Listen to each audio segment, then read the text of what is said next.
मेरे पाँव में दर्द हो रहा है। आपको जरा रहम नहीं आता मुझ पर? खोल दें ये जंजीरें। मुझे वॉशरूम जाना है। खोलें।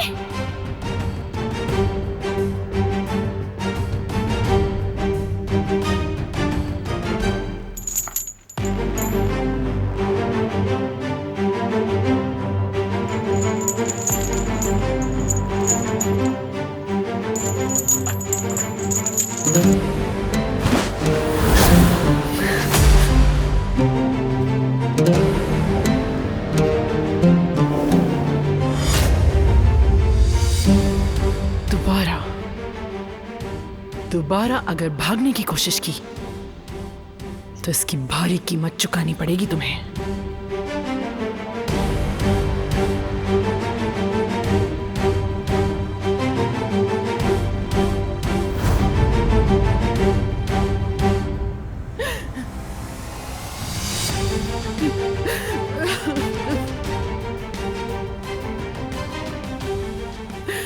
एक गुलाम की तरह इस कमरे में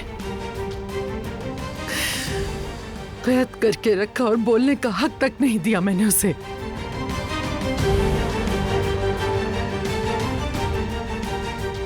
बर्बाद कर दूंगी मैं, सब तबाह कर दूंगी रिवा, सब बर्बाद कर दूंगी मैं।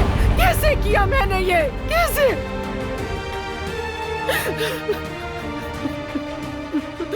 कैसे किया मैंने अपनी बेटी के साथ,